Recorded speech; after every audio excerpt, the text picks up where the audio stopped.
Pada zaman dahulu, di tebing Sungai Siak berdiri sebuah kerajaan bernama Kerajaan Gasib. Di kerajaan ini, seluruh penduduk hidup aman dan makmur kerana kerajaan Gasib dipimpin oleh seorang raja yang bijaksana, didampingi oleh seorang permaisuri yang sangat anggun dan cerdik, pandai serta dibantu oleh panglima yang gagah perkasa, Panglima Gimpam. Kerajaan Gasib juga mempunyai seorang puteri bernama Puteri Kacemayang.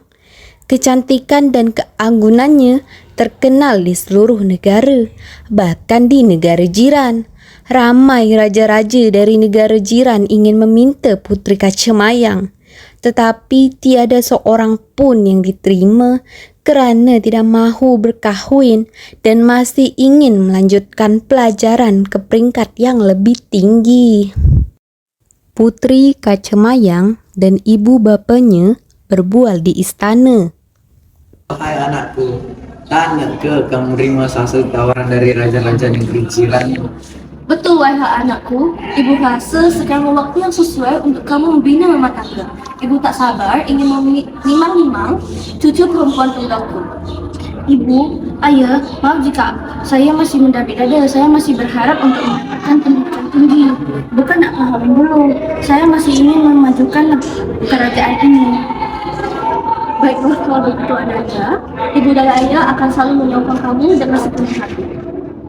Sementara itu, di kerajaan Aceh yang dipimpin oleh Raja Aceh yang terkenal sombong dan pemarah, berlaku pergaduhan kerana kedua-dua isterinya asyik bergaduh untuk mencuri perhatiannya. Semasa saya melancong ke Batavia, saya menemukan kedai perhiasan yang menawarkan berlian dengan harga yang sangat murah, hanya 200 juta rupiah. Bolehkah saya membelinya sebagai perhiasan tambahan? Kak, tampaknya saya perlukan kereta baru untuk diri sendiri daripada berkongsi dengan wanita tua. Apa wanita tua? Mana cakap pasangku? Berhenti! Kepala saya sudah cukup pening untuk memikirkan segala masalah di negeri ini. Jangan kamu berdua menambah sakit kepala saya. Sekali lagi saya melihat kamu berdua bergaduh, saya tidak akan teragak-agak membuangkan dari istana ini. Maafkan kami, Kak. Panglima! Panglima! Maafkan saya Tuan, mengapa Tuan memanggil kami? Saya ingin Puteri Kacemayang dari Kerajaan Gasib menjadi istri saya yang ketiga. Tolong sampaikan lamaran saya kepada Kerajaan Gasib. Apakah Anda pasti dengan keputusan ini Tuan? Ya Panglima, saya yakin 100% dengan keputusan saya. Pergilah ke Kerajaan Gasib sekarang juga. Ya Tuan, kami akan pergi ke sana sekarang. Kedua Panglima Aceh itu tiba di Kerajaan Gasib.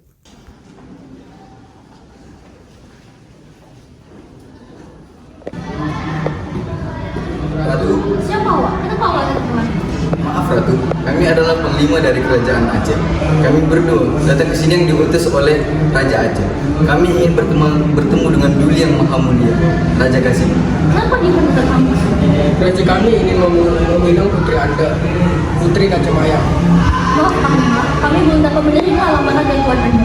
Tolong sampaikan permohonan maaf kami kepada Tuan Anda karena putri kami di Mesir sudah berkahwin. Baiklah, kami akan pulang ke Aceh untuk menyampaikan pesan ini.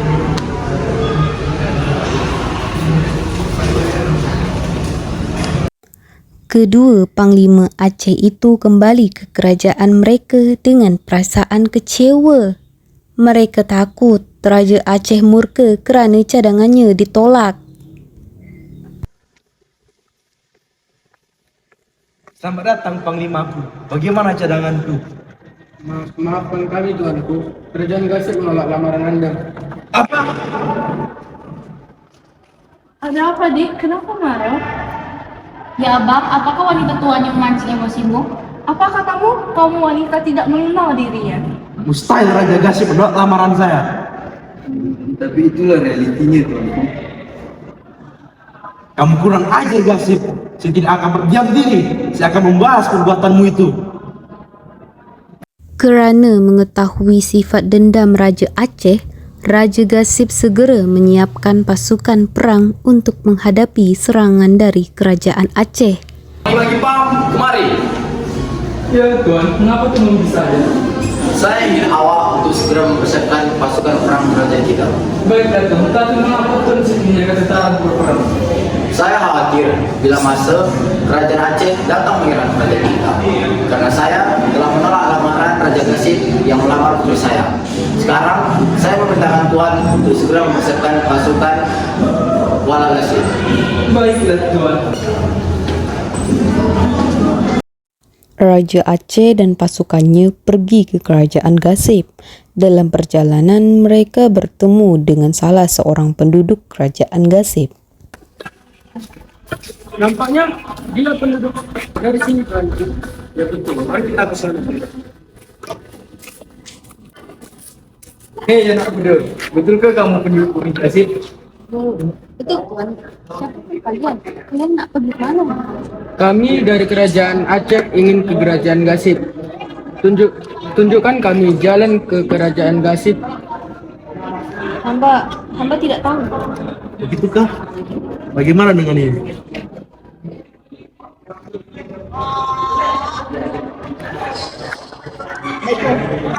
Di situ.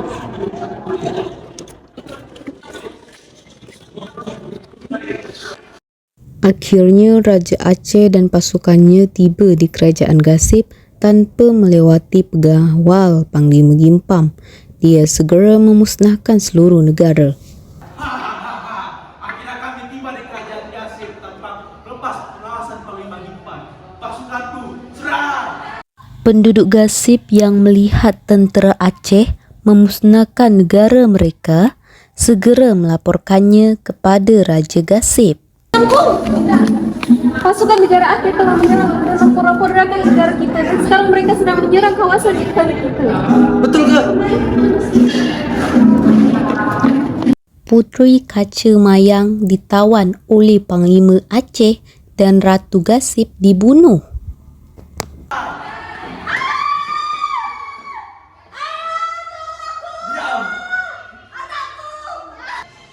Istriku, anakku.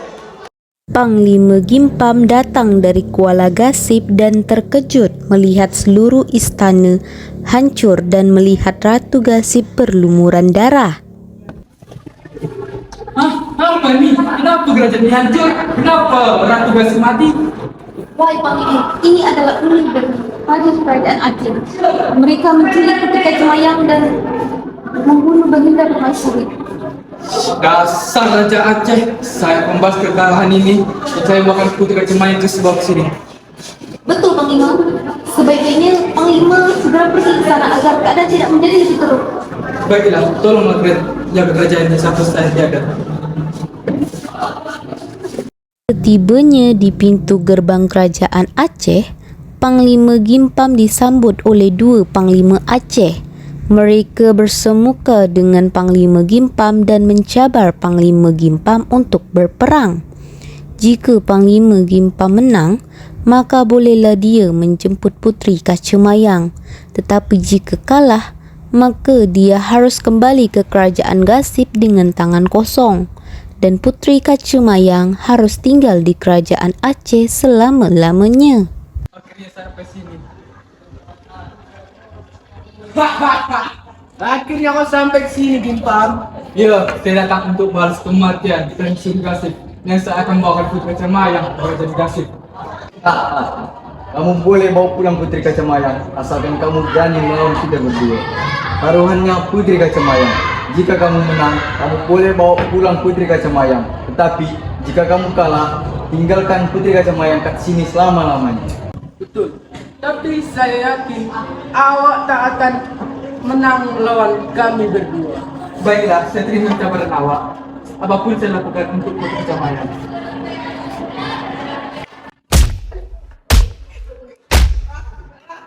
Panglima Gimpam dan dua Panglima Aceh berperang.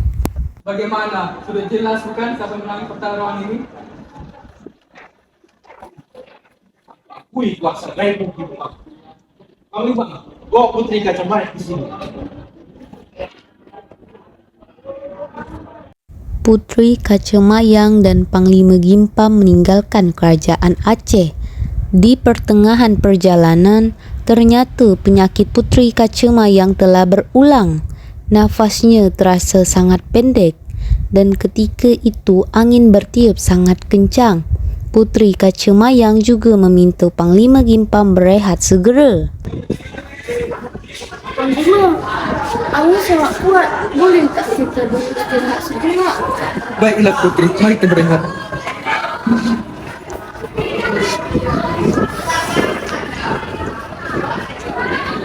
Terima kasih, Panglima. Saya rasa umur saya tak lama lagi. Tolong sampaikan permintaan maaf kepada ayah. Tahan Putri, saudara kita akan nyampe kerajaan Gasip. Saya kira saya tak akan lama lagi. Saya tidak bisa menunggu lama lagi. Saya telah menyampai ke penghujung kematian.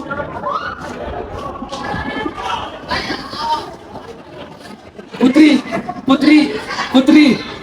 Akhirnya Panglima Gimpam membawa jenazah Putri Kacemayang yang telah meninggal dunia.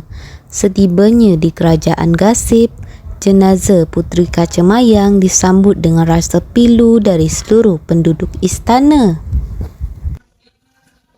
Tuan, saya akan bawa Putri Kacemayang, tapi dia meninggal dalam perjalanan. Benarkah? Mustahil. Tidak mungkin saya telah mati. Maafkan saya Tuan, tapi itulah haknya. Ya sudah, mau bagaimana lagi? Inilah sebab Putri Tuan. Baiklah, mari kita kumpulkan dia sekarang.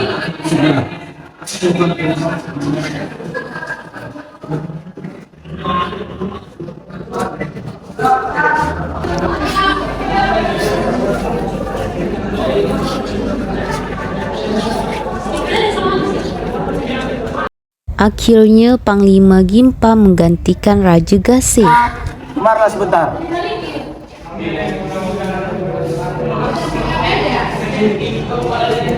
Saya ingin menyerahkan mahkota kerajaan Gasip kepada Anda. Anda berhak menggantikan saya memimpin kerajaan ini. Baiklah Tuan.